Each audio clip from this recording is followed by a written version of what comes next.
Bien, je vous propose que nous reprenions le cours de nos travaux pour évoquer maintenant une autre forme de retenue. Maître Olivier Coudray l'a très bien dit tout à l'heure. Deux formes de retenue. Maintenant, évoquons d'abord pour l'agent public une retenue forte, a priori, l'obligation de neutralité de l'agent public communication que nous propose maintenant le professeur Sylvain Nickel. Merci Monsieur le Président.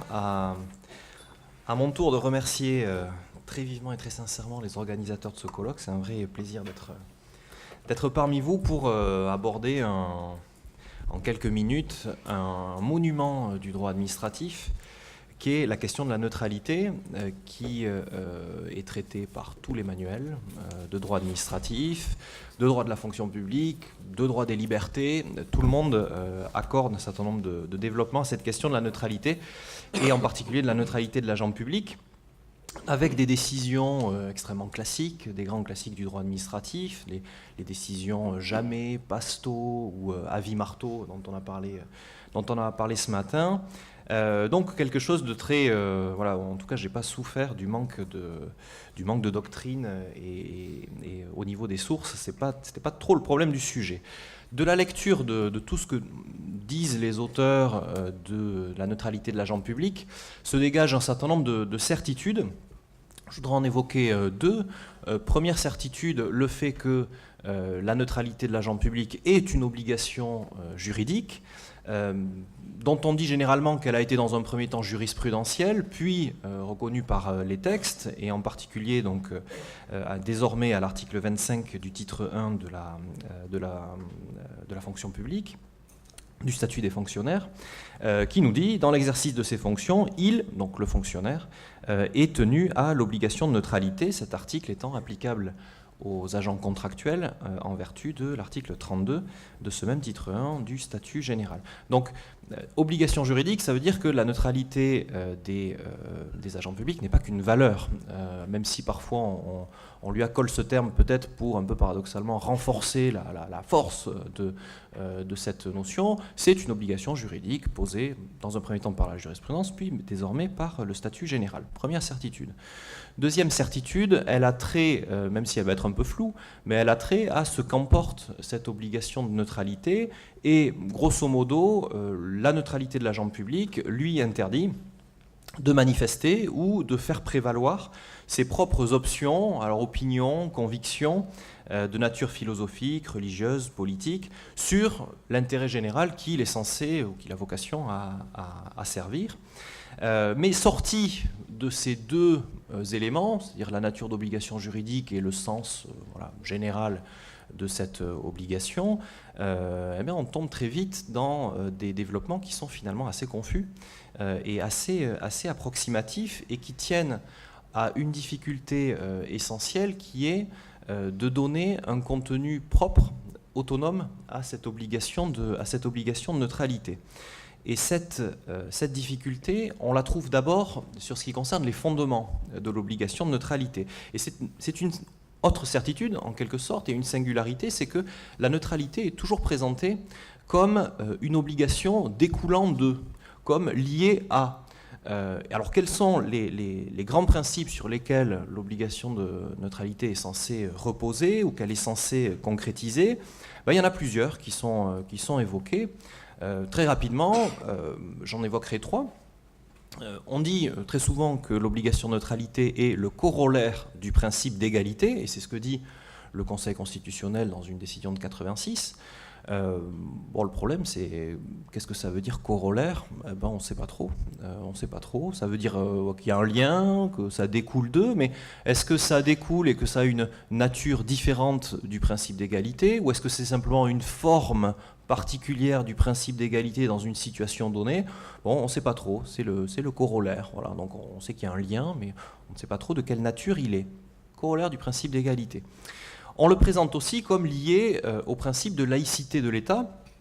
Alors dans le versant religieux de l'obligation de neutralité, et on trouve tout un tas de jurisprudence qui associe les deux, neutralité et laïcité, et on retrouve même, alors je ne l'ai pas trouvé en jurisprudence, mais on retrouve même le terme de corollaire, et on le trouve dans la circulaire du 15 mars 2017, qui est relative au respect du principe de laïcité dans la fonction publique. Je vous le lis, hein, la présente circulaire précise le sens et la portée pour les agents publics du principe de laïcité et de son corollaire, l'obligation de neutralité, inscrit à l'article 25 du titre 1. Donc voilà, principe d'égalité, laïcité de l'État, et puis dernier fondement ou dernière source qui est généralement évoquée, c'est l'idée selon laquelle l'obligation de neutralité découlerait du nécessaire respect de la liberté de conscience des usagers du service public, qu'il s'agirait de ne pas heurter, voilà, pour en quelque sorte maintenir pour le bien de la paix sociale. Et on retrouve cette idée en jurisprudence, et en particulier dans le domaine de l'enseignement, où elle apparaît très expressément. Encore en 2014, le Conseil d'État nous expliquait que, s'agissant des informations apportées aux élèves en matière de sexualité, cette information devait être adaptée aux élèves, notamment à leur âge, et être délivrée dans le respect du principe de neutralité du service public de l'éducation et de la liberté de conscience des élèves. Bon. Donc, souvent, on retrouve ce triptyque qui est égalité, laïcité et liberté de conscience des usagers. Ce défaut d'unicité des fondements de l'obligation de neutralité implique aussi une certaine approximation quand on cherche à savoir exactement ce qu'implique l'obligation de neutralité. Et là, s'agissant des implications ou des obligations ou des interdits qui en découlent pour les agents publics, on trouve plusieurs petits tirés ou sous-tirés qu'on peut rassembler autour de deux pôles qui me semblent pouvoir être raisonnablement identifiés et distincts.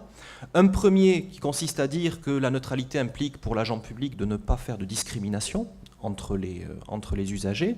Et donc là, la neutralité, à mon sens en tout cas, n'a aucune originalité par rapport au principe d'égalité et au principe de non-discrimination.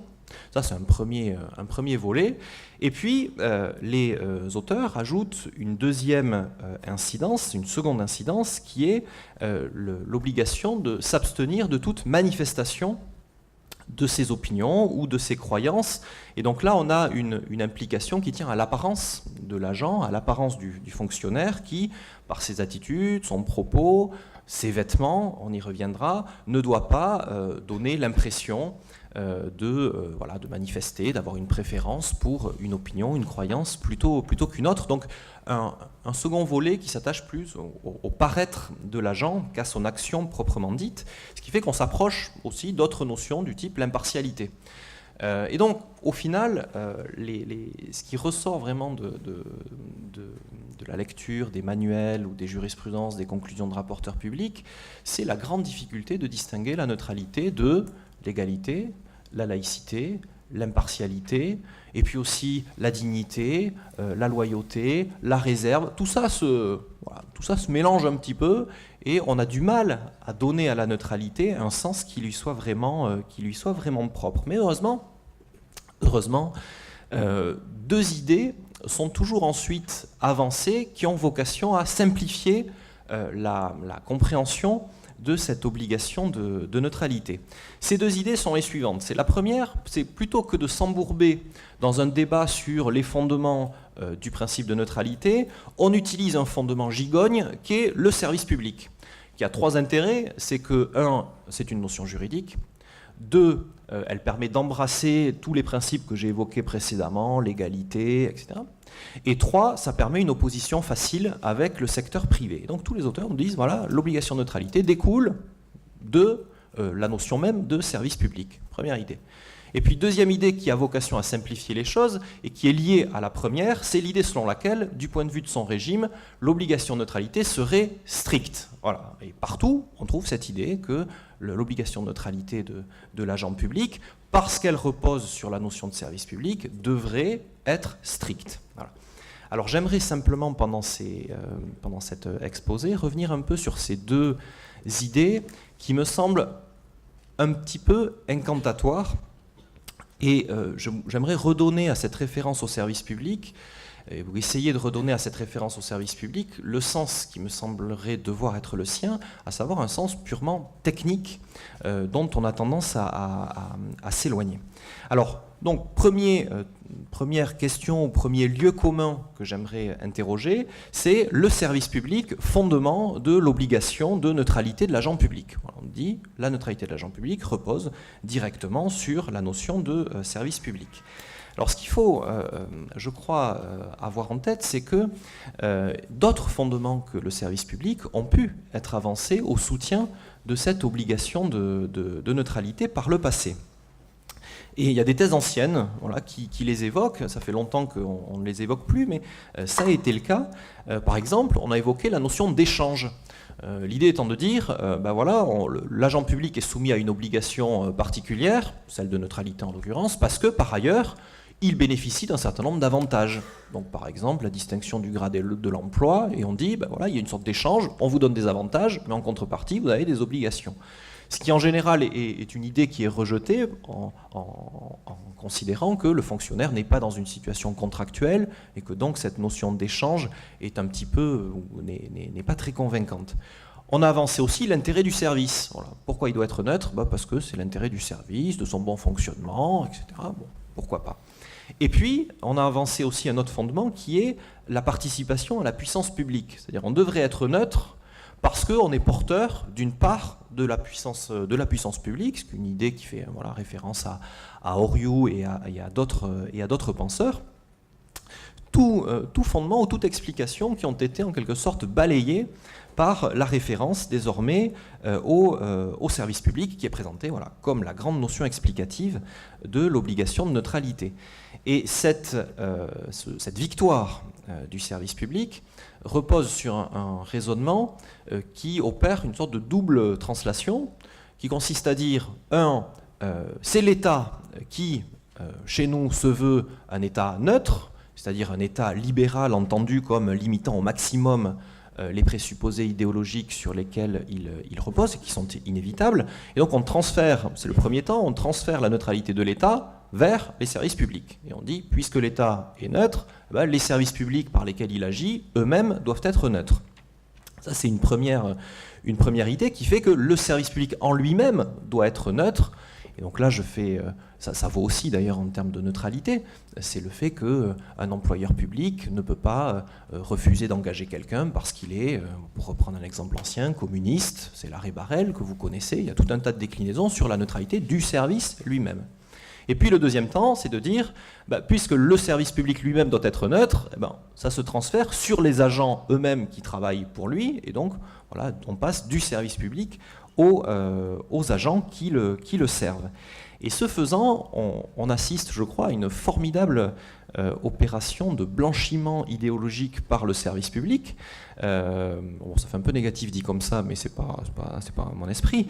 C'est-à-dire que le service public, qui est une notion politico-juridique ou juridico-politique, je ne sais pas trop comment dire, permet comme ça de faire une sorte de lien entre un postulat qui est très idéologique, l'État se présente comme un État libéral et neutre, vers sa traduction juridique, l'obligation de l'agent public. Et tout ça, ça repose, ou c'est permis par la notion de service public. Sauf que cette notion de service public, évidemment, elle a des conséquences juridiques, puisque c'est aussi une notion juridique, et en particulier, elle en a sur ou quant au champ d'application de l'obligation de neutralité. Si vous dites l'obligation de neutralité se fonde sur le service public, qu'est-ce que ça implique ? Ça implique, que tous les agents des services publics sont soumis à l'obligation de neutralité. Agents de droit public, fonctionnaires, mais aussi agents de droit privé, stagiaires, volontaires du service civique, précise la circulaire de 2017 que j'évoquais tout à l'heure, responsables ou détenteurs d'une part de puissance publique ou agents d'exécution, tous les agents du service public. Deuxième implication, que tous les services publics sont soumis à l'obligation de neutralité, c'est-à-dire les services publics administratifs, mais aussi les services publics industriels et commerciaux, mais aussi ceux qui sont confiés à des personnes privées. Et donc l'idée est que, y compris les agents salariés, c'est pour ça que le découpage n'est peut-être pas absolument le bon, c'est que les agents salariés d'une entreprise qui s'est vue confier une mission de service public sont censés être soumis, grâce au fondement du service public, à l'obligation de neutralité. Hein, c'est ce que dit le Conseil d'État dans l'avis Marteau. Hein, le principe de neutralité s'applique à l'ensemble des services publics. Et en travaillant un petit peu cet exposé, je suis retombé sur un article consacré Louis Roland à la neutralité des manuels scolaires en 1914, et il le dit très explicitement, les services publics sont neutres. Ce n'est pas ceux qui sont gérés directement par la personne publique, les services publics sont neutres. Et puis, en quelque sorte à l'inverse, troisième implication, il n'y a de neutralité que dans le cadre de l'exécution du service public. C'est-à-dire que si on sort de la sphère du service public, le principe de neutralité ne s'applique pas. C'est l'article 25 du titre 1 qui dit « Dans l'exercice des fonctions, il est soumis au principe de neutralité, etc. » Donc, le service public semble ainsi avoir une vertu qui est un peu de simplifier les choses, double point de vue en quelque sorte du fondement de l'obligation de neutralité et de son champ d'application. Je crois que cette opération de simplification, dans une certaine mesure, ne va pas ou n'est pas absolument satisfaisante. Et j'aimerais revenir à cette idée que le service public n'est ici qu'un moyen juridique, qu'il ne porte pas nécessairement la neutralité en lui, mais que c'est une construction à laquelle on a recours, et cette construction, elle a quelques malfaçons. J'en donnerai un ou deux exemples. Quand on nous dit tous les agents des services publics sont soumis à l'obligation de neutralité. Très bien, très bien. Mais ce qu'on sait, c'est que les liens entre les services publics, ou le service public, et ceux qui le servent, sont extrêmement divers. Qu'est-ce qu'on fait des collaborateurs du service public? La question s'est posée pour les accompagnatrices scolaires. Est-ce qu'on doit leur appliquer ou non l'obligation de neutralité? Alors le Conseil d'État a tranché en disant, voilà, on va les assimiler plutôt à des usagers qu'à des agents, et donc voilà, l'obligation de neutralité ne s'applique pas à elles, sauf, etc. Mais on voit bien, peu importe que ça a été résolu ou pas, de façon satisfaisante ou pas d'ailleurs, on voit bien que ça peut générer son lot de difficultés. On nous dit, les agents de tous les services publics sont soumis à l'obligation de neutralité. Très bien. Qu'est-ce qu'on fait des agents des personnes publiques qui ne sont pas affectés à une mission de service public? Exemple, mais j'ai à peu près que celui-là, mais quand même, celui des agents qui sont affectés à la gestion ou à l'entretien du domaine privé. À tort ou à raison, la gestion du domaine privé n'est pas regardée comme une mission de service public. Bon, est-ce que ça veut dire qu'ils ne sont pas soumis à l'obligation de neutralité? Est-ce qu'ils ne le sont que dans les conditions qui seront évoquées après, qui sont celles du Code du travail? C'est quand même un peu étrange. Donc il y a quand même tout un tas de, me semble-t-il, d'insuffisances techniques ou de lacunes techniques qui peuvent être relevées et qui me semblent devoir amener à réfléchir à ce que signifie vraiment et à la raison d'être de l'obligation de neutralité. Et je crois que la raison d'être de la neutralité, de l'obligation de neutralité, c'est pas le service public. Le service public n'est qu'un moyen juridique de la satisfaire. C'est que la neutralité, c'est d'abord une certaine façon qu'a l'État de se regarder lui-même. C'est une sorte de représentation de soi qui est développée par l'État et qui ensuite utilise le service public comme médium juridique pour trouver à s'appliquer. La jurisprudence récente sur les crèches, dont les étudiants ont peut-être entendu parler, est significative de ça. Sur l'histoire des crèches, ce que dit le Conseil d'État, c'est qu'il y a un principe de neutralité des personnes publiques. Et ensuite, l'élément de service public sert à repérer les hypothèses où cette exigence est plus forte qu'ailleurs. Et on nous dit, particulièrement dans les bâtiments du service public, là c'est fort, si vous voulez. Mais le principe de neutralité, il est celui, encore une fois, directement des personnes publiques, de l'État, et dans un but qui est celui et qui est le suivant, qui est de maintenir la confiance des citoyens, la préservation d'un sentiment collectif, par la préservation de certaines apparences et l'interdiction qui est faite aux agents de se révéler eux-mêmes, et de laisser prise à l'idée selon laquelle ils n'agiraient pas au service de l'intérêt général. Ça n'invalide pas, à mon sens, la spécificité de l'obligation de neutralité des agents publics. Simplement, je crois que le fondement ou la singularité de son fondement, c'est pas tant le service public que la singularité de l'État lui-même ou de la façon dont il se présente. Ça n'invalide pas l'utilité technique du service public. Peut-être que c'est le moins mauvais des médiums juridiques pour donner ou pour rendre compte du champ de l'obligation de neutralité et pour lui donner des effets concrets. Mais encore une fois, ça n'est à mon sens qu'un moyen juridique avec ses forces, avec ses faiblesses, mais en tout cas pas forcément consubstantiel à l'idée de neutralité. Alors maintenant, deuxième idée ou deuxième, à mon sens, lieu commun, l'idée que l'obligation de neutralité serait stricte. Voilà, par essence, elle serait stricte parce que liée au service public. Là aussi, c'est quelque chose d'assez construit. D'abord, l'obligation de neutralité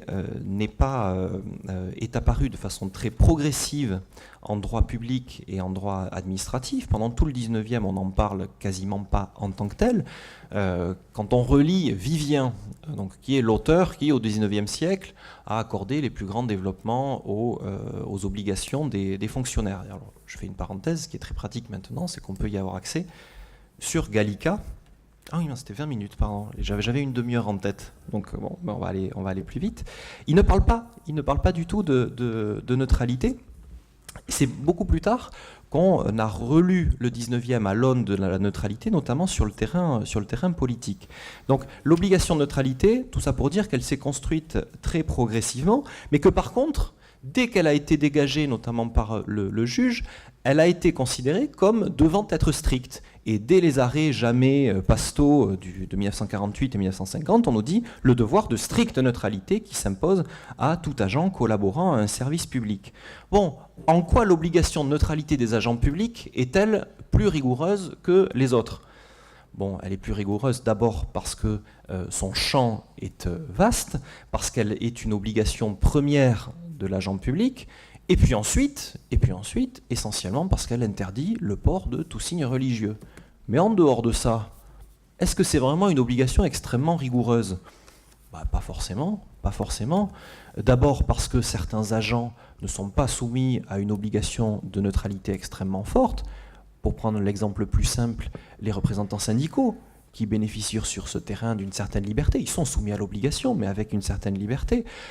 Tout le monde connaît l'exemple des autorisations d'absence. On peut autoriser un agent à se rendre à une cérémonie religieuse si ça n'empiète pas sur le bon fonctionnement du service. Les crèches, le cas des crèches, pour le service public dans son ensemble, en est un exemple. Dans les vieux manuels, on parlait de l'exemple des aumôneries. Voilà, le fait qu'il y a des aumôneries, notamment dans les prisons, dans le service public de l'éducation, etc. Donc relativité de la rigueur de l'obligation elle-même, relativité aussi des sanctions de la méconnaissance de l'obligation. On cite toujours Marteau en disant regardez la rigueur de l'obligation de neutralité des agents publics, c'est l'avis Marteau. Quand on lit l'avis Marteau, il nous dit les suites à donner à ce manquement, le port de signes religieux, notamment sur le plan disciplinaire, doivent être appréciées par l'administration sous le contrôle du juge, compte tenu de la nature et du degré du caractère ostentatoire de ce signe, comme des autres circonstances dans lesquelles le manquement est constaté. C'est quoi ces autres circonstances ? C'est le contact avec le public, c'est la vulnérabilité du public concerné, c'est le rang hiérarchique de l'agent, c'est son expérience, etc., etc. De sorte que l'obligation de neutralité du fonctionnaire ou de l'agent public n'est pas le couperet auquel on pense parfois. Alors au final, qu'est-ce qui reste de la spécificité éventuelle, puisque c'est un peu la thématique de la journée, la spécificité éventuelle de l'obligation de neutralité de l'agent public? C'est difficile de me prononcer avant l'intervention qui va suivre, mais je crois que me semble que la grande singularité, c'est que la neutralité est extrêmement liée à l'être même du fonctionnaire et de l'agent public, et à l'idée selon laquelle fonctionnaire, agent public n'est pas un métier, mais qu'il s'agirait d'une dignité. Tout ça est très construit, culturellement évidemment, mais il n'empêche que cette idée reste forte, et avec l'enjeu qui est celui de la confiance dans l'État lui-même. Donc c'est vraiment un enjeu qui me semble spécifique, c'est celui de la représentation de soi par rapport aux autres, aux usagers, mais je crois aussi la représentation de soi par rapport à soi-même, ce qui selon moi explique que l'obligation de neutralité s'impose y compris à des agents qui ne sont pas en contact avec le public. Voilà. Vous avez deux catégories de personnes qui travaillent chez elles. Vous avez celles qui se mettent en jogging, un vieux jogging d'il y a 20 ans, ou il y a celles qui continuent à porter, à s'habiller comme elles le feraient si elles allaient au travail à l'extérieur, parce qu'il y a le facteur qui peut passer, ou parce que simplement elles sont bien comme ça. Ben, je crois que l'État, c'est cette deuxième hypothèse. Quoi qu'il arrive, qu'il soit en contact ou pas avec le public, il recherche une certaine représentation de lui-même qui fait que l'obligation de neutralité ne s'envisage pas uniquement à l'aune de la relation à l'usager, ce qui est parfois soutenu et qui me semble une erreur reposant sur l'exagération de l'importance du service public comme notion explicative de l'obligation de neutralité. Deuxième particularité, c'est le fait que l'obligation de neutralité est première, elle n'est pas seconde, et c'est ce qui explique, c'est peut-être la différence avec l'obligation de réserve qui concerne l'extérieur le comportement de l'agent à l'extérieur du service, où ici la liberté est première et l'obligation de réserve vient la limiter. Et puis dernière singularité, me semble-t-il, c'est le fait que l'obligation de neutralité des agents publics est, comment dire, est ou se veut amilitante. On n'est pas dans la revendication d'une politique donnée, d'un point de vue particulier. C'est quelque chose qui se veut, astratégique, amilitant, et qui concerne encore une fois la représentation de soi-même plutôt ou en plus que celle de la représentation de soi vis-à-vis des autres. Je vous remercie de votre attention.